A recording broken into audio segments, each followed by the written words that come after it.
हम कल इलेक्शन कराते हैं, क्योंकि ये वही इलेक्शन मानेगा कि जिसमें कहे कि मैं जीता हूं, वरना ना खेलेंगे ना खेलने देंगे। आप जिस मां बाप से पैदा हो, आप उसी के खिलाफ बात करते हो। आपकी बिल्ली नहीं मरी, हमारी शहादत है, हमारा गड़ी खुदा बख्श भरा हुआ है। आज अगर इसको लाने वाली मशीनरी कोई और थी, जर्नल्स की काविशों से इस बुत को तराशा गया था, और अब इसकी पूजा कौन कर रहा है ये देखिए। वो बाबा रहमते जो फंड का पैसा, उसका शादी भी लंदन में बेटी का किया उस पैसे से। वो सुन रहा है, वरना वो पीछे बैठ के पॉइंट ऑफ ऑर्डर क्या फायदा था। देखो आपका टैलेंट सामने आ गया, हमें पता चल गया पूरे मुल्क को कि आपके अंदर भी एक फनकार छुपा बैठा है। आप जिस मां बाप से पैदा हो, आप उसी के खिलाफ बात करते हो। हाँ, और रिजल्ट का भी पता है, ये भी बता देंगे, ये पहले से बताया हुआ कौन जीता है कौन आ रहा है, ये वो ये सब तू का तू। जिस तरह नहीं वो आपकी जगह पे बैठता था, पढ़ा हुआ समझा जाए, तो ये पढ़ा हुआ समझा जाए। वो जिस दिन 52 बिल एक दिन में पास कर दिए कि ये एहसास कमतरी का मारा शख्स। और आपको एक और बात बताऊं, ये कहता ना हम इस्तीफे दे रहे, नहीं, ये असेंबली में क्यों नहीं आता, मैं आज आपको असल बात बताऊं। क्योंकि इसको पता है कि असेंबली में अगर बात तो मुझे सामने से जवाब सुनना पड़ेगा। ये किसी ऐसी जगह जा नहीं जाता जहां मनाजरे की सूरत हाल हो। आप गौर कर ले, इसने पब्लिक प्रेस कॉन्फ्रेंस यानी कॉन्फ्रेंस की, एक आध सीधा टेढ़ा सवाल आया, ये गुस्से में उठ के या भाग गया दुम दबा के।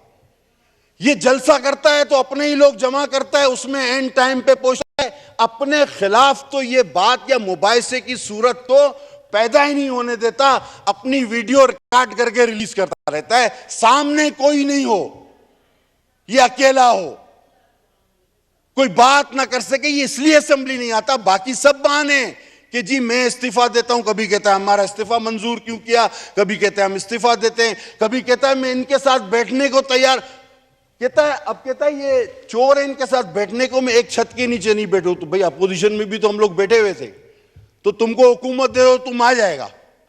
तो इसका मसला ये है कि अगर मैं एक बात करता हूं, अगर कोई इसको सोचे, हम कल इलेक्शन कराते हैं, जैसे ये सिंध में बलूचिस्तान में हर जगह हार गया, तो क्या ये मान लेगा? अगर कोई समझता है, मेरा उसके लिए एक पैगाम है कि इलेक्शन पाकिस्तान के मौजूदा मसले का हल है, मैं उससे डेफर करता हूं।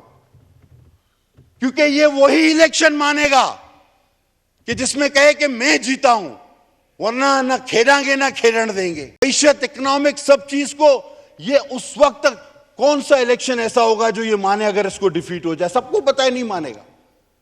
ये तो सिर्फ तारीख में कभी भी हो, ये वही इलेक्शन मानेगा कि मैं जीतूं, मैं वजीर आजम बनूं, तो मुल्क चलेगा, सियासत चलेगी। आज अगर इसको लाने वाली मशीनरी कोई और थी, इतने जर्नल्स की काविशों से इस बुत को तराशा गया था, और अब इसकी पूजा कौन कर रहा है ये देखिए। आइए जज जनरल से निकलो, ये कब तक इफ्तिखार चौधरी और साकिब निसार जैसे रिवायतों पे चलोगे?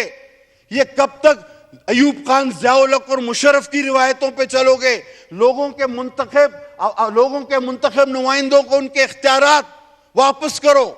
आप कुछ भी नहीं हो, आप एक्ट ऑफ पार्लियामेंट के जरिए बैठे हो। What is supreme court? An act of parliament, am and right Shahid साहब? An act of parliament. What is High Court? An act of parliament.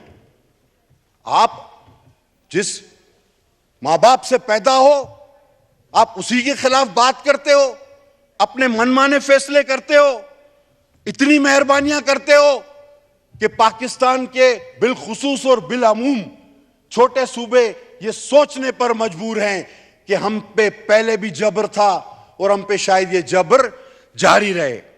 ये 15-15 मिनट के फैसले, इलेक्शन कमीशन को बुलाओ, इनको पैसे नहीं देते तो हमें बताओ। इलेक्शन अभी या तो इलेक्शन कमीशन को खत्म करो, जब फॉर्म भी ये जमा करा रहा है, रद्द भी ये करा रहा है, तारीख भी ये लिख रहा है, फोटो भी ये, अरे भाई मसला क्या, तो खत्म करो।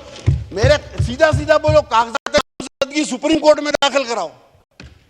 हाँ, कागजात है नामजदगी सुप्रीम कोर्ट में दाखिल कराओ, क्योंकि स्क्रूटनी कब करनी है ये भी पता है, किसका इनको एक्सेप्ट करना है ये भी पता है, किसका रिजेक्ट करना है ये भी पता है, पोलिंग कब होगी ये भी दिन दे दिया है, हाँ, और रिजल्ट का भी पता है, ये भी बता देंगे, ये पहले से बताया हुआ कौन जीता है कौन आ रहा है, ये वो ये सब तू का तू, जिस तरह नहीं वो आपकी जगह पे बैठता था, पढ़ा हुआ समझा जाए, तो ये पढ़ा हुआ समझा जाए, पढ़ा हुआ समझा जाए, जो है पढ़ा हुआ समझा जाए। मुझे आज तक नहीं भूलता कि वो एक उस दौर का वजीर इंफॉर्मेशन जो एक बिल पढ़ रहा था, उसने कहा कि आई राइज टू, उसने कहा जी पास, पढ़ा हुआ समझ, उसने कहा सर मैं बिल तो पढ़ूं, उसने कहा नहीं पास हो गया, तुम जाओ, पढ़ा हुआ समझा जाए।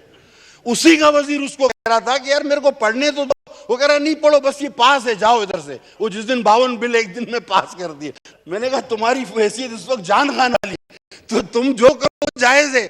मैं फिर कहता हूं आपकी बिल्ली नहीं मरी, हमारी शहादत है, हमारा गड़ी खुदा बख्श भरा हुआ है। हमें ज्यादा फिक्र है इस फेडरेशन की, हमें ज्यादा फिक्र है इस जमहूरियत की, हमें ज्यादा फिक्र है इस मुल्क की।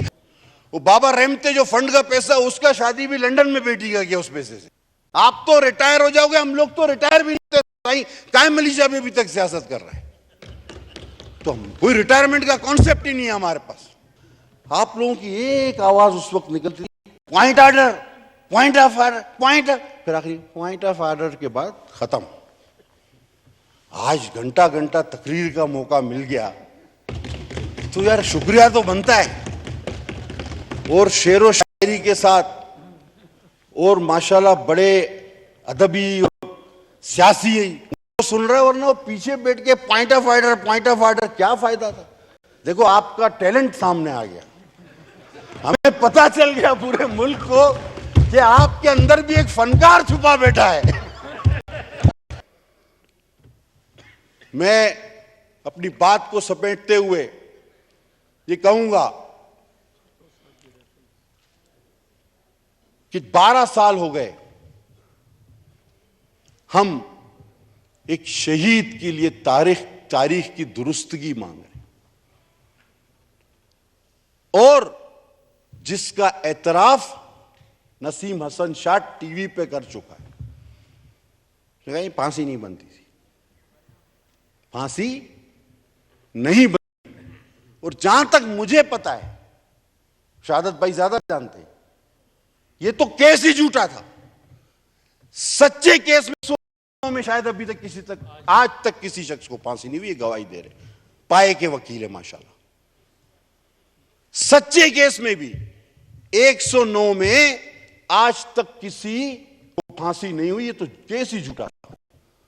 हमने 12 साल पहले लिखा कि जनाब तारीख को दुरुस्त करें, सदारती रेफरेंस है,